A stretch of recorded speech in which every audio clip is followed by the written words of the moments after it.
लिखना चाहिए, 5 लिखना चाहिए, 6, ये डिपेंड करता है जिस क्वांटिटी से डिवाइड करो उसमें डिजिट कितने, 4 है तो एक एक्स्ट्रा लेके चलना है, 5 है तो 6 लेने हैं, 6 है तो 7 लेके चलना है, 3 है तो 4, 2 है तो 3, समझ में कितना।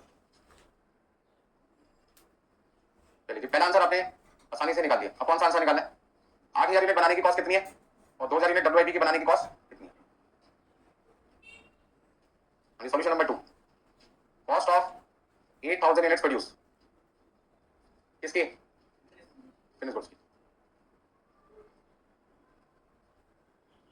अब ऐसे में सबसे पहले तो आप ये देखो एलिमेंट कौन कौन सा था, एलिमेंट का मतलब कौन कौन से खर्चे थे, मटेरियल कॉस्ट, लेबर कॉस्ट और फैक्ट्री। तो मटेरियल का खर्चा कितनी यूनिट पे लगा, 8000 8000 8000।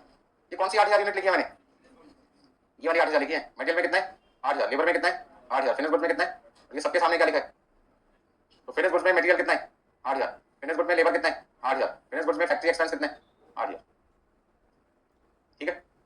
हटा दो ऐसे। जब WIP पे आएंगे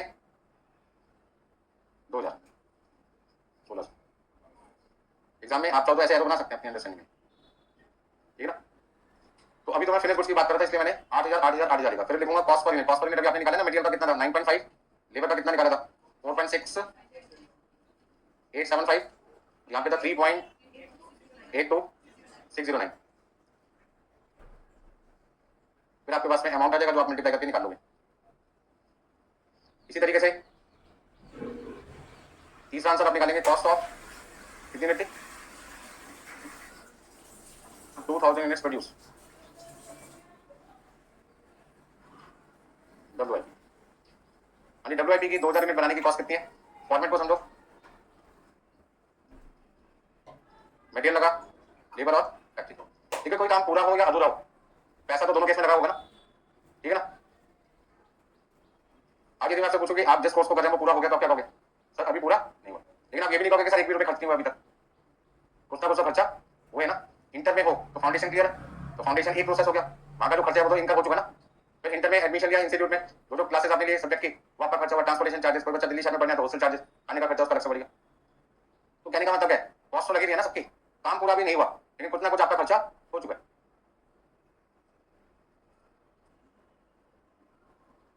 देखिए भाई अब सबसे पहले यूनिट्स कितने लिखेंगे यहाँ पर, 2000 दूसरे में 1600, तीसरे में 1200, कॉस्ट पर यूनिट है 9.5, 4.6875 और 3.82609। बस आपको क्या करना है मल्टीप्लाई करना है और बाद में ऐड करना है। तो जब मैं मल्टीप्लाई करूंगा 8000 को 9.5 से तो मेरे पास आएगा 76,000, 4.6875 से मल्टीप्लाई किया 37,500, 3.82609 से मल्टीप्लाई किया 30,609 लिख देते हैं, ठीक है ना। वैसे आ रहा था 30,608.72, तो राउंड करके लिख दिया 600, इन सबको प्लस कर लो 141, अच्छा 144 है, 144,109। इसका मतलब आपने तो 8000 यूनिट बनाई है फिनिश गुड्स की, उसे बनाने में आपके कितने पैसे खर्च हुए हैं 1,44,109। अब दूसरे केस में आ जाओ, 2000 को मल्टीप्लाई किया 9.5 से 19,000 रुपए का मटेरियल लगा, यानी 1600 यूनिट पे 4.6875 से मल्टीप्लाई किया 7,500, तो 1200 को मल्टीप्लाई किया आपने 3.82609 से 4591, यहाँ राउंड ऑफ करने की जरूरत नहीं। अब तीनों को यदि मैं प्लस कर दूं 19,000 प्लस 7500 प्लस 4591 तो 31091। अब एक काम करो कि सर जो आपने अमाउंट निकाला है ये वेरीफाई तो करके बताओ कि जो हमने आंसर निकाला वो सही भी है कि नहीं है, वेरिफिकेशन देखना चाहते हैं आपकी कैलकुलेशन की। तो मैं कहता इन दोनों को चेक करो, 1,75,200, और ध्यान से देखो 1,75,200 रुपए इन दोनों का खर्चा आ रहा है, जबकि मैंने तो खर्चा कितना किया था, 1,80,200, तो खर्चा आप कर रहे हो 1,80,200 और मांग रहे हो 1,75,200, ये क्या कर रहे हो। तो मैंने कहा बेटा मैंने तो बिल्कुल सही किया, 1,80,200 रुपए खर्च जरूर किए थे और उसमें से कबाड़ी वाले ने कितने रुपए दे दिए थे 5,000, वही पैसा तो कस्टमर से मांगने जो पैसा मेरा लगा, देखने में 1,80,200 रुपए लगा था, और जब कबाड़ी वाले ने 5,000 रुपए दिए तो ये बात मैंने थोड़ी किसी को बताई, हम बताते क्या जो पैसा जेब से लगा, क्या नहीं दिखाया लोगों को 5,000 कबाड़ी वाले, ठीक है ना। आज मुझसे कोई पूछे मटेरियल कितने का लगा तो मैं कहता हूँ 1 लाख का, जबकि लगा कितने का 95,000 का, बोलते कितना है 1 लाख। यदि 95,000 बोला होता तो आज इन सबका टोटल 95,000 प्लस 45,000 प्लस आपका 35,200 कितना था 1,75,200 आता, बट हम बोलते हैं मटेरियल का कितना लगा 1 लाख, लेबर का 45,000, फैक्ट्री एक्सपेंस का 35,200, 1,80,200, बट 5,000 वापस भी तो मिल गया आपका, तो आपके नेट कॉस्ट आ गई 1,75,200। तो खर्चा आपने किया मटेरियल के नाम से, खर्चा आपने किया लेबर के नाम से, खर्चा आपने किया फैक्ट्री एक्सपेंस के नाम से, और वो खर्चा जो आपने अलग अलग नामों से किया है उसके पैसे 1,75,200 आपने लेने लोगों से। तो जो 8,000 यूनिट फिनिश गुड्स की बन चुकी होगी उन कस्टमर से पैसे 1,44,109 लेने हैं, और जो काम अभी अधूरा है, बना नहीं है, पूरा नहीं हुआ, उसमें कुछ ना कुछ पैसे खर्च हो चुके हैं। कितने रुपए? 31,091। ये आज का WIP है। कल मॉर्निंग में बचा हुआ काम क्या होगा? पूरा होगा। कल कितना काम होगा? यदि मैं आपसे पूछूं कल इन 2000 यूनिट पे कितना काम होगा, तो आप क्या कहोगे? सर आज टुडे मेटेरियल कितना लगा चुके हैं? 100%। ठीक है, तो तुम्हारा कल मेटेरियल कितना लगेगा? 0% लगेगा। लेबर 80% सर आज लग चुकी है, कल कितना लगेगा? आज सर फैक्ट्री का काम 60% हो चुका है, कितना लगेगा? तो आज इसका नाम होगा क्लोजिंग। क्या नाम होगा? Closing WIP। और कल ये क्या बनेगा मॉर्निंग में? ओपनिंग। और जब ओपनिंग इसका नाम बनेगा तो उसमें कौन सा काम होगा? जो हो चुका होगा वो द्वारा होगा, जो होना बाकी है वो जो रिमेनिंग है।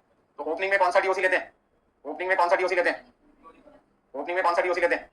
जो क्वेश्चन में दे रखा होता है वो नहीं लेते, रिमेनिंग लेते हैं। कौन से लेते हैं? रिमेनिंग। 100 का रिमेनिंग कितना होता है? 0। 80 का रिमेनिंग कितना होगा? 20। और 60 का रिमेनिंग कितना है? 40। तो ओपनिंग में कौन सी परसेंटेज लेते हैं? Remaining percentage.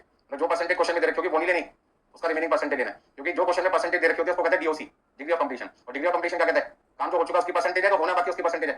जो हो चुका वो कब होगा? कल। तो क्वेश्चन में जो ओपनिंग के आगे DOC दे रखा होगा, ध्यान से समझना, क्वेश्चन के अंदर जो ओपनिंग के आगे DOC दे रखा होगा वो कल रात का दे रखा होगा। और काम कब कर रहे हो? पूरा आज। तो आज की कौन सी परसेंटेज चाहिए? रिमेनिंग। तो मैं आपको समझाने की कोशिश क्या कर रहा हूँ, ये एक सिंपल क्वेश्चन दिया था मैंने आपके लिए। जब एक बढ़िया क्वेश्चन एग्जाम में आएगा तो उसके अंदर आपको ओपनिंग WIP भी दे रखा होगा, और ओपनिंग WIP के आगे जो DOC दे रखा होगा वो आज का DOC नहीं है, कल आपका DOC है। DOC का मतलब ही क्या है? कितने परसेंट काम पूरा हो चुका। तो जो काम पूरा हो चुका वो आज थोड़ी हुआ है, कल हुआ था। तो जो परसेंटेज ओपनिंग के आगे दे रखी होगी वो कल रात की क्लोजिंग की परसेंटेज दे रखी होगी, और आपको आज उस ओपनिंग को पूरा करने के लिए कौन सी परसेंटेज चाहिए? रिमेनिंग। बात समझ आ रही है? बातें ना करें भैया, बड़ा दुख होता है तो बंदा को मेरी बात नहीं सुनता। ठीक है ना? समझ में आया? इतना क्वेश्चन क्लियर हो गया? कुछ चीजें दिखाते हैं कि एग्जाम में जब फुल फ्लैश बड़ा क्वेश्चन आएगा, पैसा वसूल क्वेश्चन जैसे कहते हैं, उसमें क्या क्या चीज आपको दे रखी होगी। मेन पॉइंट है, जब इंपॉर्टेंट पॉइंट समझो। किसके लिए? जब आप क्या निकालते हैं? इक्विवेलेंट। आज की क्लास में जो टॉपिक चल रहा है उसका मेन पॉइंट है इक्विवेलेंट यूनिट निकालना, जिसका मतलब है जो मटेरियल का, लेबर का, फैक्ट्री एक्सपेंस का, वो खर्चा किस क्वांटिटी से रिकवर करना है। जैसे भी आपने क्वेश्चन देखा था, 95,000 का मटेरियल का खर्चा आपने कितनी यूनिट से रिकवर किया? 10,000। 45,000 की लेबर का खर्चा किससे रिकवर किया? 9,600 यूनिट से। और 35,200 का खर्चा आपने किससे रिकवर किया? 9,200 से। तो यदि आपकी क्वांटिटी सही नहीं निकलेगी तो पर यूनिट का रेट क्या आएगा? गलत। और यदि रेट ही गलत हो गया तो पूरा क्वेश्चन अपने आप ही खत्म हो गया। तो कोई बच्चा कहता है मैं क्वांटिटी गलत कर गया हूं तो क्या होगा? खुद ही आप समझ जा रहे हो, 0 मार्क्स मिलने चाहिए। चलिए, तो इंपॉर्टेंट पॉइंट में पहला पॉइंट आपके पास क्या है? क्वेश्चन में क्या क्या चीजें दे रखी होंगी। पहला पॉइंट हो गया ओपनिंग, वर्क इन प्रोग्रेस। इनका DOC क्वेश्चन में गिवन होगा। जो DOC क्वेश्चन में गिवन होगा, आपको वो वाला DOC लेना आज या रिमेनिंग लेना है? रिमेनिंग लेना, क्योंकि जो DOC ओपनिंग WIP के सामने दे रखा होगा वो आज का DOC नहीं है, पुराना है, यस निकल का था। और मुझे किसका चाहिए? आज का। तो आज का कैसे निकालेंगे? आपको रिमेनिंग देना पड़ेगा, रिमेनिंग DOC निकालना पड़ेगा। रिमेनिंग DOC कैसे निकालेंगे? 100% माइनस गिवन DOC। जो DOC क्वेश्चन में दे रखा होगा उसको क्या कर दोगे? माइनस कर दोगे। ठीक है ना? अच्छा, क्वेश्चन में किसी काम को आज ही आपने शुरू किया और आज ही आपने उसे कंप्लीट कर दिया, इंट्रोड्यूस एंड कंप्लीटेड। किसी काम को आज ही आपने शुरू किया, आज ही खत्म कर दिया, तो मटेरियल कितना लगेगा? 100%। लेबर 100%। Factory expense. तो ऐसे केस में आपको DOC कितने परसेंट यूज करना है? 100% DOC यूज करना है, मटेरियल का भी, लेबर का भी, फैक्ट्री एक्सपेंस। कोई क्वेश्चन मैंने आज ही शुरू किया, आज ही खत्म कर दिया, तो उस क्वेश्चन में मटेरियल भी पूरा लगा, उसमें लेबर भी पूरी लगी मेरी, और उसमें फैक्ट्री एक्सपेंस भी पूरा लगा। ठीक है? नेक्स्ट आपके पास है नॉर्मल लॉस। नॉर्मल लॉस का मतलब ऐसा नुकसान जो हम करना नहीं चाहते थे, लेकिन हमारे कस्टमर की रिक्वायरमेंट को फुलफिल करने की वजह से वो लॉसेस आने वाले बने, जिसे रोका नहीं जा सकता, करना पड़ा। कौन सा लॉस हो गया? Normal loss. अब इसका DOC क्वेश्चन में दे रखा होगा, इसका DOC क्वेश्चन में गिवन होगा, आपको क्या करना है? Ignore given DOC। मतलब आपको कंसीडर ही नहीं करना, इग्नोर करना है। इग्नोर का मतलब भूल जाओ उसको। अब आपको सर ऐसा नहीं सभी को लॉस हुआ, आकर भूल जाओ, अभी बताएंगे आप। तो कौन सा लॉस है? Abnormal loss. इसका DOC जो क्वेश्चन में दे रखा होगा, consider given DOC, consider given DOC। मतलब जो DOC क्वेश्चन में दे रखा है वही आपको यूज करना है। एबनॉर्मल गेन, एबनॉर्मल गेन, इसका DOC कभी भी क्वेश्चन में गिवन नहीं होगा, not given in the question. ठीक है? एबनॉर्मल गेन का DOC क्वेश्चन में गिवन नहीं होगा। आपको हमेशा क्या लेना है? कंसीडर 100%। एबनॉर्मल गेन का मतलब जानते हो क्या होता है? कोई सामान बनना नहीं चाहिए था, लेकिन वर्कर की मेहनत से, लगन से, ईमानदारी से, एफिशिएंसी की वजह से वो सामान ज्यादा बन गया। बनना चाहिए था 500, बन गया 510 यूनिट। वो तो 10 यूनिट फालतू बनी है, उन 10 यूनिट पे मटेरियल भी पूरा लगा होगा, लेबर भी पूरा लगा होगा, फैक्ट्री एक्सपेंस भी पूरा लगा। तो बना तो 510 है ना, तो फिनिश गुड तो 510 बना है, बनना था 500, बना 510, तो जो 10 यूनिट एक्स्ट्रा बनी है उस पर लगी तो सारी चीज होगी ना। तो वर्कर वेस्टेज कम कर रहा है, इसका उस वेस्टेज से क्या बन रहा है, एक्स्ट्रा प्रोडक्शन बन रहा है। तो एक्स्ट्रा प्रोडक्शन में लगा तो सारा कुछ होगा ना, खाली कहने के लिए एक्स्ट्रा प्रोडक्शन थोड़ी है, विजिबल तो 10 यूनिट है ना। तो आपको एब्नॉर्मल गेन की डीओसी क्वेश्चन में देनी रखी होगी, आपको अपनी तरफ से क्या लेके चलना है 100%। और लास्ट पॉइंट कौन सा है, जो आपको डीओसी क्वेश्चन में दे रखी होगी उसी को कंसीडर करना है, कंसीडर गिवन डीओसी।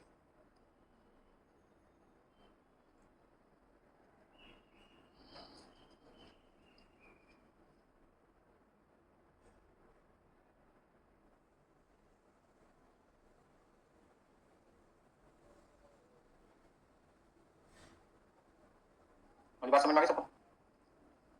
जिस बच्चों को ये सारे पॉइंट्स याद हो गए, आगे के क्वेश्चन उसके लिए काफी आसान हो जाएंगे। तो ओपनिंग में कौन सी परसेंटेज लेनी है, जो दे रखी है या रिमेनिंग, रिमेनिंग लेनी है। पहला पॉइंट रिमेनिंग, जिस काम को आज शुरू किया आज ही खत्म किया, सारी चीजें 100% लेनी। नॉर्मल लॉस की परसेंटेज यदि दे रखी है तो आपको मान के चलना देखा ही नहीं आपने। जैसे जब आपका कोर्स कंप्लीट हो जाएगा और मैं आपको रास्ते में दिखाई दूंगा, क्या करोगे, नमस्ते तो दूर की बात है, देखोगे भी नहीं कौन सा केस चल रहा होगा, नॉर्मल लॉस इग्नोर करो, ठीक है ना। मैं कहूँगा भाई साहब क्या चल रहा है, कहां तक पहुंचे, क्या रिजल्ट रहा, सर आप कौन, मैं तो जानते नहीं आपको, सर भी नहीं बोलोगे, पहले तो कहोगे हो कौन आप, सर बोलते तो फिर तो पहचान लेना। तो बहुत सारे बच्चे ऐसे होते हैं, हम पहचानते होते हैं वो पहचानते नहीं है, ठीक है ना। एब्नॉर्मल लॉस में जो परसेंटेज क्वेश्चन में दे रखी है वो लेनी है। अच्छा यदि परसेंटेज ना दे रखी हो तो if not given, if not given take 100%। यदि एब्नॉर्मल लॉस की परसेंटेज क्वेश्चन में नहीं दे रखी तो आप अपनी तरफ से कितना लेके चलेंगे 100%। उसका मतलब क्या होगा, मान के चलेंगे जो सामान खराब हुआ है उसमें सारी चीजें 100% लगी थी और उसके बाद क्या हो गया, खराब हो गया। एब्नॉर्मल लॉस WIP का भी हो सकता है और एब्नॉर्मल लॉस फिनिश गुड्स का भी हो सकता है। आप कौन से स्टूडेंट हो इस समय इंस्टीट्यूट की नजर में, WIP कौन से स्टूडेंट है, WIP। एग्जांपल ऐसे लेना, बुरा मत मानना, ठीक है ना। क्लास खत्म हुई और आप अपने घर की तरफ जा रहे थे मोटर बाइक पे, सामने से ट्रक आया और आपने ध्यान नहीं दिया, एक्सीडेंट हो गया, टिकट कट गई आपकी। कौन सा स्टूडेंट इंस्टीट्यूट की नजर में चला गया, WIP। आप थोड़ी कह सकते थे एक CMA स्टूडेंट, CMA चला गया, CMA स्टूडेंट चला गया, WIP है ना। दूसरा केस, CMA कंप्लीट होने के बाद आप 2 व्हीलर पे जा रहे थे और आपने रास्ते में देखा नहीं ट्रक आ रहा, बड़े भैया आ रहे हैं, उनके अलग होना चाहिए था, और आपने कंपटीशन किया, कंपटीशन का नतीजा क्या हुआ, टक्कर हो गई और टिकट कट गई। अब दुनिया से कौन चला गया, अब तो CMA चला गया, CMA स्टूडेंट थोड़ी गया, फिनिश गुड चला गया। गया तो दोनों केस में इंसान ही था। पहले केस में इंसान क्या था, इनकम्प्लीट था, क्वालिफिकेशन पूरी नहीं हुई थी, और दूसरे केस में क्वालिफिकेशन पूरी हो गई थी। तो लॉस और नॉर्मल लॉस किसी का भी हो सकता है, फिनिश गुड्स का भी हो सकता है और WIP का भी हो सकता है, और उस बच्चे का भी हो सकता है जिसने कहा देखा था मैं CMA करूंगा, वो भी घर से निकल पड़ा प्रोस्पेक्टस लेने और टिकट कट गई, तो हम कहेंगे रॉ मटेरियल का लॉस हो गया। एग्जाम्पल को थोड़ा समझो, नुकसान तो किसी का भी हो सकता है, बट इस चैप्टर में अभी जो टॉपिक चल रहा है हम उसमें रॉ मटेरियल की बात नहीं कर रहे, या तो WIP की बात करें या फिर फिनिश गुड्स की बात। एग्जाम्पल समझ आ रहा है, तो भैया सावधानी से 2 व्हीलर चलाएं, बेकार में WIP या फिनिश गुड्स का नुकसान हो सकता है इंस्टीट्यूट का। नॉर्मल लॉस की परसेंटेज क्यों इग्नोर करते हैं, पहले इसका मैं लॉजिक क्लियर कर देता हूं, नहीं तो आपको फिर नींद नहीं आएगी रात भर, ऐसा क्यों ऐसा क्यों ऐसा क्यों। थोड़ी देर पहले जब मैंने कॉस्ट पर यूनिट निकाली थी आपके लिए, तो डिनोमिनेटर में क्या लिखा था, उससे पहले क्या लिखा था, एक्सपेक्टेड आउटपुट। एक्सपेक्टेड आउटपुट निकालने के अभी तक हमने एक ही फॉर्मूला सीखा था। कितने फॉर्मूले होते हैं, 2 फॉर्मूले होते हैं। चलो पहले इसको समझ लेते हैं, कौन से 2 फॉर्मूले। जब आप प्रोसेस अकाउंट बनाते थे,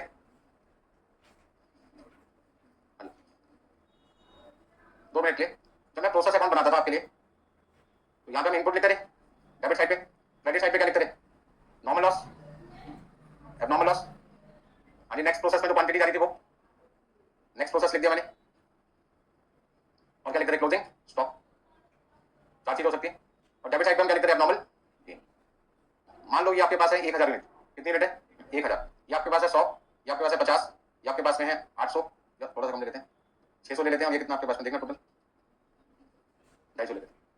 अब बच्चा कह रहा है सर एब्नॉर्मल गेन तो लिखा नहीं, तो मैंने उसको समझाया जब एब्नॉर्मल लॉस होता है तो क्या नहीं होता, गेन, और यदि गेन होगा तो एब्नॉर्मल लॉस नहीं होगा, दोनों चीजें एक साथ नहीं होती। तो अभी मैंने इसको इग्नोर कर दिया 2 मिनट के लिए। इसका मतलब ये हुआ कि 1000 इक्वल टू 1000, 1000 इक्वल टू 1000 हो गया ना। जैसे बैलेंस शीट में लायबिलिटी साइड का टोटल किसके इक्वल होता है, उसी तरीके से किसी भी अकाउंट का डेबिट का टोटल किसके इक्वल होता है, क्रेडिट। अब इसी से 2 फॉर्मूले बनेंगे आपके। 1000 आपने लिखा, तो 1000 का नाम क्या है यहाँ पर, इनपुट, बराबर है किसके, normal loss plus abnormal loss plus next process plus closing stock, ठीक है। अब यदि मैं इनपुट में से normal loss left hand side पे जाऊं तो माइनस का साइन हो जाएगा, ठीक है ना। और इस साइड पे एब्नॉर्मल गेन भी था जो मैंने अभी इग्नोर कर दिया। अब यहाँ पे क्या रहेगा, abnormal loss next process closing stock. इन दोनों का डिफरेंस को आप क्या कहते हो, एक्सपेक्टेड आउटपुट, क्या कहते हो। तो यानी टोटल को भी तो क्या कहोगे, एक्सपेक्टेड आउटपुट ही कहोगे। अभी दोनों के बीच में कौन सा साइन है, इन दोनों के बीच में कौन सा साइन है, इक्वल टू का साइन है। यदि एक का नाम एक्सपेक्टेड आउटपुट है तो दूसरा भी तो किसके इक्वल हुआ, तो आप इसे भी एक्सपेक्टेड आउटपुट बोलोगे और आप इसे भी तो क्या नाम दोगे।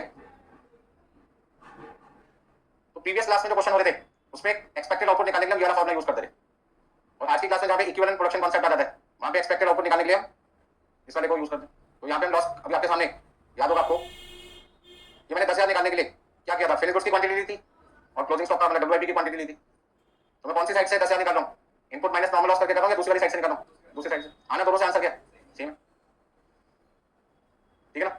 जहां पर इक्विवेलेंट प्रोडक्शन कॉन्सेप्ट यूज होता है वहां पर एक्सपेक्टेड आउटपुट निकालने के लिए हम किसको कंसीडर नहीं कर रहे, किसको कंसीडर नहीं कर रहे, ना इनपुट को ना नॉर्मल लॉस को, किसको ले रहे हैं, बची हुई चीजों को। तो जब लेना ही बची हुई चीजें तो परसेंटेज भी तो किसकी लेंगे, एक्सपेक्टेड आउटपुट को निकालने में एब्नॉर्मल लॉस यूज हो रहा है तो परसेंटेज किसकी लोगे, एब्नॉर्मल लॉस की। क्या यूज हो रहा है, नेक्स्ट प्रोसेस उसकी परसेंटेज लोगे जिसको कहते हैं फिनिश गुड्स, और क्लोजिंग स्टॉक की परसेंटेज लोगे। तो किस किस की परसेंटेज लोगे, जो चीजें एक्सपेक्टेड आउटपुट के निकालने के लिए इस फॉर्म में यूज हो रही है। तो आप इसे कह सकते हैं मेथड 1 और आप इसे क्या कह सकते हैं मेथड 2।